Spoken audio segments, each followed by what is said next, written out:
En ce lundi, la chronique sport de retour, le débrief du week-end. Bonjour à toutes et à tous. Bonjour Guillaume Van der Schag, Bonjour Adrien. le rédacteur en chef de Sprint Magazine qui nous rejoint comme chaque lundi. Pour résumer l'actualité sport du week-end, on va bien sûr parler de tennis, de l'Open de Lille. C'était le Play-in Challenger qui s'est achevé hier. On parlera également de football et des autres sports de la région. Je le disais d'abord, honneur au tennis et au tournoi de Lille avec la victoire de Grégoire Barrère hier. Ouais, bis repetita puisque le Français s'était déjà imposé l'année dernière lors de l'édition 2018. Une victoire en finale face à l'Allemand Yannick Madden. Alors c'était un match assez serré, 6-2 dans la première manche pour le Français, 4-6 dans la deuxième manche et puis finalement il s'est imposé 6-4. Il peut remercier son coup droit, il a vraiment un coup droit ravageur ce joueur tricolore. Il n'a que 25 ans, mais il est déjà aux alentours de la 120e place mondiale et puis il l'a dit en toute humilité, en toute sincérité lors de la remise du trophée, qu'il espérait ne pas être là l'an prochain. Ça voudrait dire qu'il a continué son ascension, et il aimerait bien notamment accéder au gros tournoi ATP, puisque le tournoi de Lille n'est qu'un challenger. En tout cas, on lui souhaite bien sûr de franchir un palier, ce Français qui a été performant toute la semaine. C'était une belle organisation, un très bel opus pour le Play-in Challenger. Malgré tout, une déception, c'est de voir la tête d'affiche française, Nicolas Mahut, sortir dès son entrée en lice. Décidément, l'Open de Lille ne lui réussit pas. Il était sorti lors du deuxième tour l'année dernière et là, dès son premier tour, il a été éliminé. À noter que le Play-in Challenger souhaite encore grandir, attirer d'autres partenaires privés pour peut-être monter encore en gamme. L'an prochain, le Tennis Club lillois fêtera ses 100 ans d'existence et voudra forcément marquer les esprits avec un Open encore plus réussi. C'est ce qu'on souhaite bien évidemment aux équipes du Tennis Club de Lille qui ont organisé encore une fois un très beau tournoi cette semaine. On va parler de football, alors pas de Ligue 1 et de Ligue 2 car c'est la trêve internationale, match de l'équipe de France d'ailleurs ce soir face à l'Islande, mais quand même du national avec les résultats de Boulogne et de Dunkerque. Oui, avec deux plutôt bons résultats. D'abord Boulogne qui recevait l'équipe de Pau, pas de but durant quasiment la totalité de la rencontre et puis à la 88e, les joueurs palois ont marqué un but et puis ils ont eu la bonne idée, les Boulonnais, d'égaliser 2 minutes plus tard, donc un partout. L'USBCO est 6e au classement à seulement 4 points du top 5, donc sait-on jamais. Et puis un très précieux succès pour l'équipe de foot de Dunkerque qui est allée gagner à Drancy, qui est la lanterne rouge, 1-0. Du coup, c'est une bouffée d'oxygène pour l'USLD qui est 15e, mais à 6 points seulement de la 9e place. Donc une remontée est tout à fait envisageable, en tout cas dans la quête du maintien. C'est un succès qui fait du bien. Il y avait un bel événement cycliste ce week-end, c'était à Denain, le Grand Prix bien évidemment. Le Grand Prix de Denain, remporté par un Hollandais, victoire de Van Der Poel. Lors de ce Grand Prix, le Hollandais qui s'est échappé à une dizaine de kilomètres de l'arrivée à la sortie du dernier secteur pavé du côté d'Abscon. Il a su résister au retour du peloton, puisque le peloton termine à une trentaine de mètres du coureur hollandais.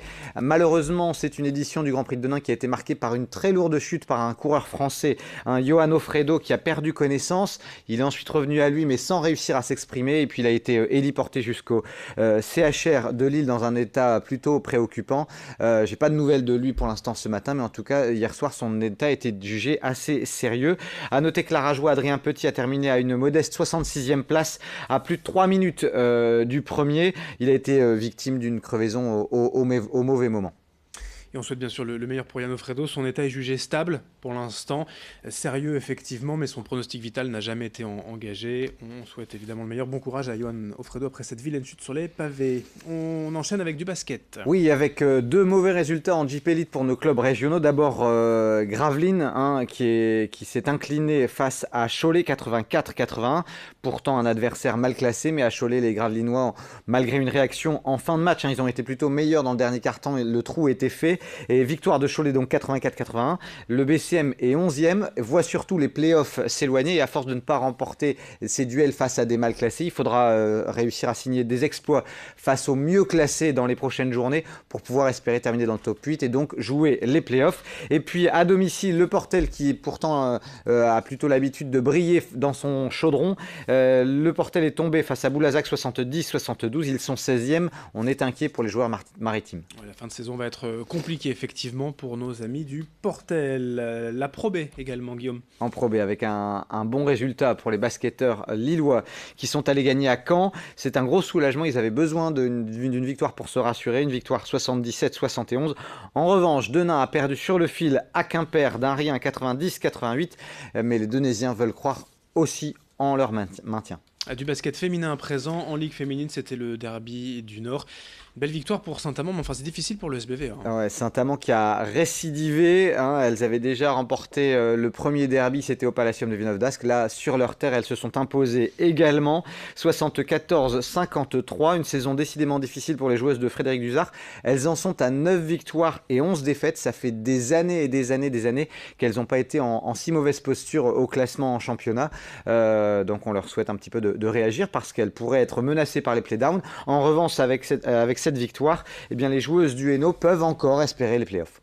En volleyball, d'abord bien sûr la Liga LTLM. Et là, c'est terminé pour les volleyeurs tourquenois en ce qui concerne les playoffs, puisque Nantes a battu Tourcoing 3-0 et du coup les volleyeurs tourquenois n'ont plus d'espoir de disputer les phases finales. En revanche, une défaite qu'on n'attendait pas, c'est celle de Cambrai en Ligue B, toujours solide deuxième les Cambrésiens, mais ils se sont inclinés 3-2 face à Mende. Et chez les filles? Alors chez les filles, Saint-Raphaël a battu Marc 3-0. Les Marquoises sont toujours bloquées à la 10e place du championnat, mais elles devraient pouvoir se maintenir avec leur niveau de jeu actuel. 3 infos en bref, d'abord du rugby. Ouais, rapidement, pour vous dire que les joueuses du LMRCV en rugby se sont inclinées à domicile face à Grenoble 15-10. C'est décidément une saison de transition pour les joueuses villeneuvoises. Et puis une défaite, là vraiment qu'on n'attendait pas parce qu'ils étaient invaincus depuis le début de la saison. 17 matchs, 17 victoires. Eh bien, il a fallu attendre la 18e journée pour voir les rugbymen de Marc s'incliner 30-29 face à Drancy. C'est dans le cadre de la Fédérale 2, mais enfin il devrait quand même pouvoir prétendre à la Fédérale 1. Et puis du waterpolo pour vous dire que Aix a battu Douai 15-2, c'est la claque du week-end. Et Montpellier a battu Tourcoing de manière assez serrée, 13-11. Merci Guillaume pour toutes ces infos et on vous souhaite une belle semaine. Oui, bonne semaine à tous. Merci de votre fidélité, l'info continue. Dans un instant, vos prévisions météo à suivre.